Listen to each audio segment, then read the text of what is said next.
સમાચાર ઉમેદવારી પત્ર રદ થયા બાદ ભૂગર્ભમાં ઉતરી ગયેલા નિલેશભાઈ કુંભાણી થયા પ્રગટ. NN news Surat. દર્શક મિત્રો, તમારી આસપાસ બની રહેલી અવનવી ઘટનાઓ વિશે જાણવા માટે NN ન્યૂઝને લાઇક કરો, શેર કરો, સબસ્ક્રાઇબ કરો અને બેલ આઇકન પ્રેસ કરો, જેથી આપને નોટિફિકેશન્સ મળતી રહે. નમસ્કાર, હું નિલેશ કુંભાણી મોવડી મંડળના કોન્ટેક્ટમાં જ હતો. બાબુભાઈ માંગુકિયા સાથે મારો વાત થઈ હતી. આવતીકાલે સવારે હું અમદાવાદ આવવા નીકળીશ. મારા પરિવાર, સગા સંબંધી, મિત્રોને મેં કીધું હતું કે કોંગ્રેસ પાર્ટી આપણી સાથે છે, આપણે કાંઈ ડરવાની જરૂર નથી. બધાનો સાથ સહકાર લઈ અને પિટિશન દાખલ કરવા માટે હું અમદાવાદ રવાના થયો. ત્યારે કોના ઈશારે અહીં કોંગ્રેસના કાર્યકર્તાઓ ઘેરે આવી અને મારો વિરોધ પ્રદર્શન કરી મને પરત ફરવા મજબૂર કર્યો. જ્યારે રેલીમાં સ્વયંભૂ લોકો જોડાણા હતા, કોંગ્રેસના મેન આગેવાનો, અહીંના નેતાઓ પોતે મારા રથમાં પણ બેસવા માટે તૈયાર નહોતા, મારી સાથે જોડાતા નહોતા.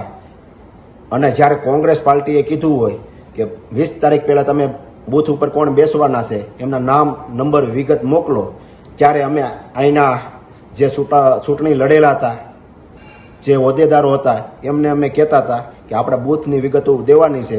ત્યારે એક પણ આગેવાનોએ બૂથ આપ્યા નહોતા. કાર્યકર્તાઓ જે કામ કરતા હોય, કાર્યકર્તાઓ જે બૂથ આપતા હોય, એમને પણ ના પાડતા હતા કે આપણે બૂથ આપતા નહીં.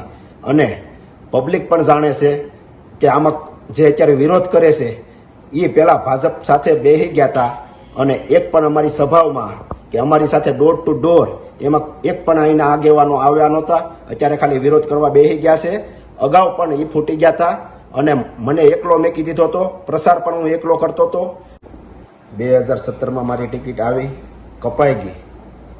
ત્યારે પણ ભારતીય જનતા પાર્ટીનો ઓફર હતી કે ભારતીય જનતા પાર્ટીમાં જોડાઈ જાઓ અથવા અપક્ષ લડો અથવા કોંગ્રેસ વિરુદ્ધ નિવેદન આપો. તોય પણ મેં કોંગ્રેસ પાર્ટીને કાંઈ નુકસાની જાય એવું એક પણ નિવેદન આપ્યું નહોતું.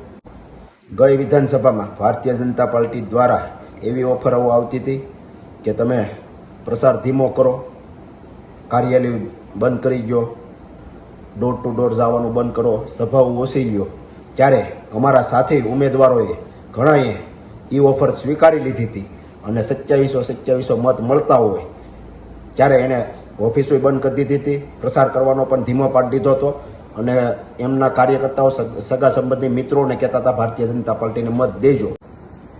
પરેશભાઈ ધાનાણી જ્યારે પહેલી સભા લેવા સુરત મોટા વરાસા આવ્યા ત્યારે કોંગ્રેસના આગેવાનો દ્વારા કોંગ્રેસનું ટેજ ટૂંકું પડતું હતું.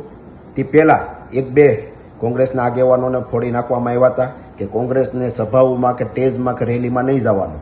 ત્યારબાદની બીજી સભાઓમાં તમે જુઓ તો કોંગ્રેસના એક પણ આગેવાન કે એક પણ અહીંના ગણાતા નેતાઓ મારા ટેજ ઉપર કે મારા ડોર ટુ ડોર કે મારા સભામાં નહોતા આવતા, સિવાય કે 1-2 આગેવાનો.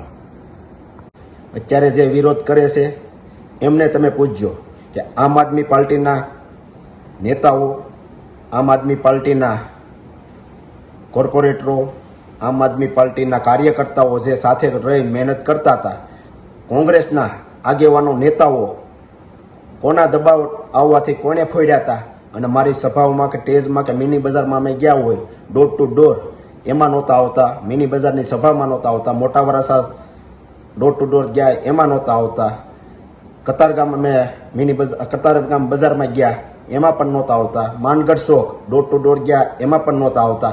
અત્યારે જે વિરોધ કરે છે, આમ આદમી પાર્ટીના નેતાઓને અમે ટેજ ઉપર બોલાવી અને પ્રસાર કરતા હતા, સભાઓ લેતા હતા. ત્યારે કોંગ્રેસના આગેવાનો વિરોધ કરતા કે આમ આદમી પાર્ટીને તમે કેમ સાથે રાખો છો. ત્યારે હું કહેતો આપણે ઇન્ડિયા ગઠબંધન છે એટલા માટે આપણે આમ આદમી પાર્ટીના નેતાઓને સાથે રાખવા પડે, આમ આદમી પાર્ટીના કોર્પોરેટરોને સાથે રાખવા પડે.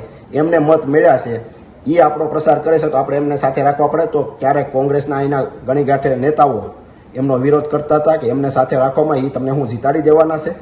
મેં પ્રતાપભાઈ દુધાતને અનેક વાર કીધું તમે સભાઓમાં મારી સાથે આવો, તો એમણે કીધું હું ફોર્મ ભરતી વખતે તારી સાથે આવે, તું અમરેલીની તારીખ પછીની તારીખ લેજે.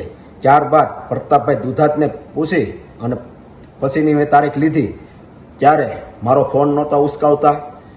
મેં મોવડી મંડળને જાણ કરી, પ્રતાપભાઈ દુધાતને કહ્યો કે મારો ફોર્મ ભરવા જાય એમાં હાજરી પુરાવે. ત્યારે પ્રતાપભાઈ દુધાત પણ આવ્યા નહોતા અને જે મારી નાખવાની ધમકી આપે છે એ જો હાજર હોત તો આ પરિસ્થિતિનું નિર્માણ ના બન્યું હોત. હું ચૂંટણી જીત્યો કે હાર્યો, વરાસા રોડમાં કોંગ્રેસની કાર્યાલય સતત ખુલ્લી રાખી. કોંગ્રેસને જીવતી રાખવામાં વરાસા વિસ્તારમાં મારી કાર્યાલય સતત ખુલ્લી હતી અને ખુલ્લી રાખી હતી. હું એક પણ નિવેદન એવું નહીં આપું જેથી કરી મારી કોંગ્રેસ પાર્ટીને કાંઈ નુકસાન થાય. આ બધું થયું હોવા છતાં હું કોંગ્રેસનો સૈનિક છું અને રહેવાનો છું. મને મોવડી મંડળ ઉપર વિશ્વાસ છે.